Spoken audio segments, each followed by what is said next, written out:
सवाई मानसिंह अस्पताल में आईसीयू में लगी आग से अफरा तफरी मच गई। शॉर्ट सर्किट के कारण लगी आग में 8 मरीजों की मौत हुई। अस्पताल अधीक्षक डॉक्टर सुशील भाटी ने कहा कि सभी मरीज पहले से गंभीर हालत में थे और शिफ्टिंग के दौरान दम तोड़ा। परिजनों ने प्रशासन की लापरवाही का आरोप लगाया है। डॉक्टरों और नर्सों ने सभी मरीजों को निकालने की कोशिश की। पूर्व सीएम अशोक गहलोत ने न्यायिक जांच की मांग की। टीकाराम जूले ने इसे हादसा नहीं हत्या बताया। केंद्रीय मंत्री गजेंद्र शेखावत ने कहा, यह राजनीति का नहीं संवेदना का समय है। सिस्टम की लापरवाही ने 8 लोगों की जान ले ली। सरकार सोई पड़ी है। कोई निकालने वाला नहीं था, कोई बचाने वाला नहीं था, कोई अब पूछने वाला नहीं है। कहाँ डेड बॉडियां हैं, कहाँ जो घायल हैं वो कहाँ हैं, कहाँ यहाँ का सीएस है, कहाँ यहाँ का डीजीपी है, कहाँ यहाँ का कलेक्टर है, कहाँ यहाँ का सीएम है, कहाँ यहाँ का स्वास्थ्य मंत्री है। और इनके जो परिजन हैं, जिनके घर से मौतें हुई हैं, उनको धमका रहे हैं, पुलिस लाठियां बरसा रही है। इससे बड़ी शर्म की बात क्या हो सकती है? पर्चियों से सरकारें बनेंगी तो यही हाल होगा। ये हम बार बार कह रहे हैं, आज प्रमाणित हो गया कि यहाँ सरकार नाम की राजस्थान में कोई चीज नहीं है। एक फोटो को बैठा रखा है, यहाँ दिल्ली से पर्ची आती है, उतना ही काम करते हैं, इसके अलावा सरकार है ही नहीं भैया। सरकार होती तो संज्ञान लेती। आज बताइए ना, कहाँ है, कहाँ है? खांसी की दवाई से लोग मर रहे हैं, आग लग के मर रहे हैं, ये दूसरी घटना है। रोजाना अपराध हो रहे हैं, कोई पूछने वाला ही नहीं। सर 1 किलोमीटर की दूरी पर ऐसे फायर स्टेशन है, उसके बावजूद 1.5-2 घंटे लग रहे हैं। ये तो पक्के ना, ये तो पक्के, किसी ने सूचना ही नहीं दी, अपनी जान बचा के भगे और पीछे से सफाई करने में लगे। डेड बॉडी उठाने से ज्यादा इनको वहाँ की सफाई सबूत मिटाने में इन्होंने अपना काम किया।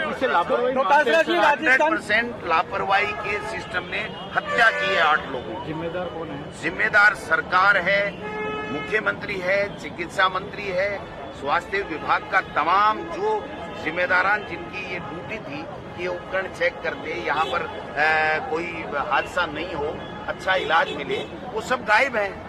और स्वास्थ्य मंत्री तो प्रेस कॉन्फ्रेंस करके छोड़ के भाग रहे हैं। उस कंपनी को बचाने में अपनी शक्ति लगाए हुए हैं और यहाँ लोग मर गए। जान कौन दे? तो यहाँ तो कोई है नहीं, कोमाबाई का राज है ना। ये हादसा देख लेगा, उसके बाद में कोई मरीज को भेजेगा क्या?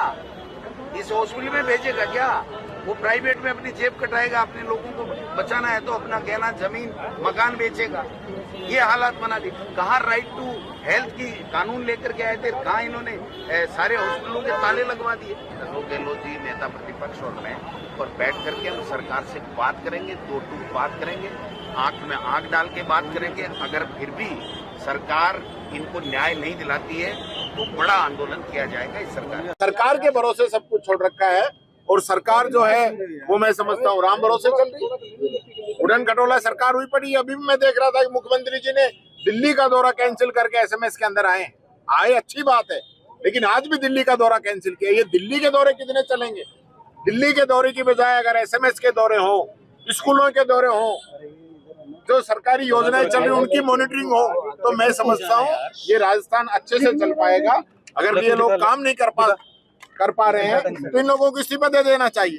तो मैं चाहूंगा चिकित्सा मंत्री जी को तो तुरंत प्रभाव से अपना इस्तीफा दे देना चाहिए कि वो डिपार्टमेंट को संभाल नहीं पा रहे हैं। लगातार जो है पिछले 1 सप्ताह से आप लोग देख रहे हो, कफ सिरप से मौतें हो रही है, बच्चे मर रहे हैं, डिपार्टमेंट मना कर रहा है कफ सिरप से मौत नहीं हो रही। एक डॉक्टर ने कहा कि कफ सिरप से नहीं हो रही, मैं पी के दिखाता हूँ। उसने जैसे कफ सिरप ली, 8 घंटे में होश आया उसको। ये हालत राजस्थान के अंदर हो रही है। कोई मॉनिटरिंग नहीं है, कोई सिस्टम नहीं है।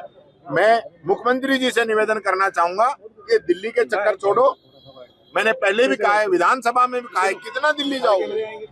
दिल्ली ने आपको बना दिया, आप परफॉर्मेंस करिए, आप काम करके दिखाइए, तो दिल्ली जाने की जरूरत नहीं पड़ेगी।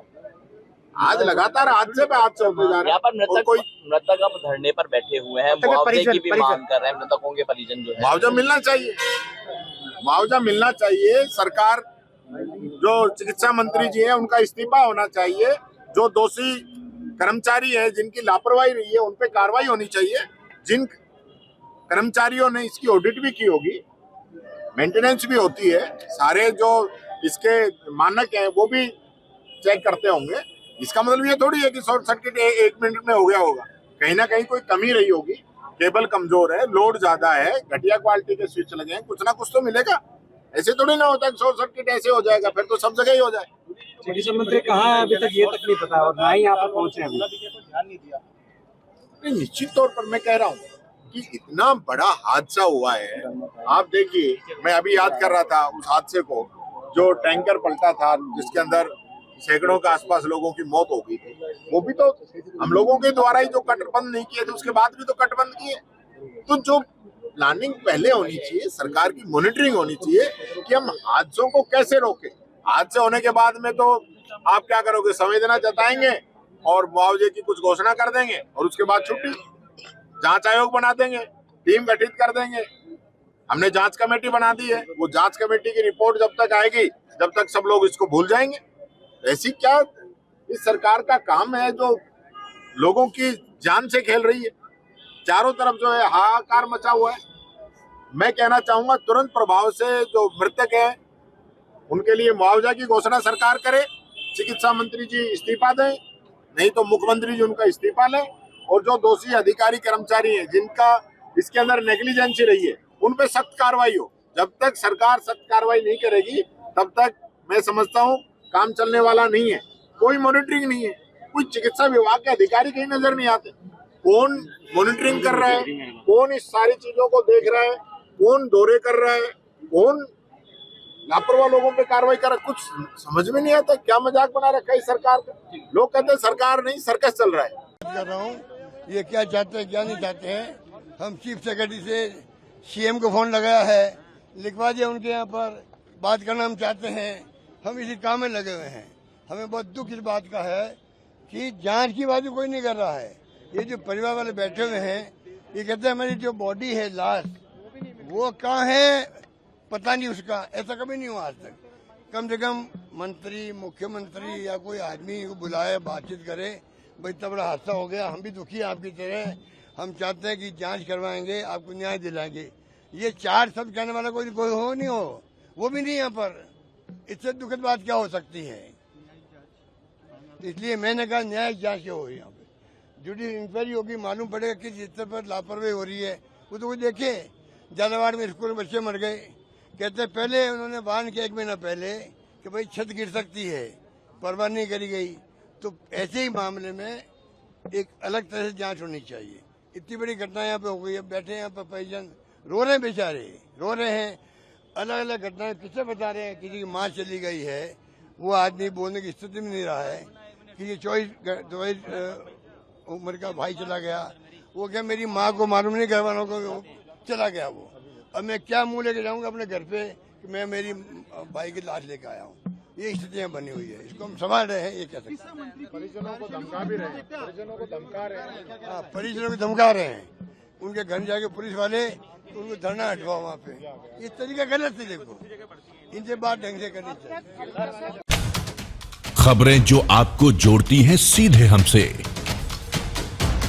जिनका आपकी जिंदगी पर होता है सीधा असर, खबरों की वही तस्वीर, बिना बदले बिना डरे।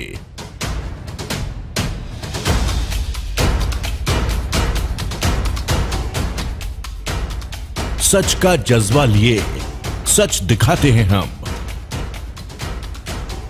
आपकी आवाज के साथ TNI आवाज।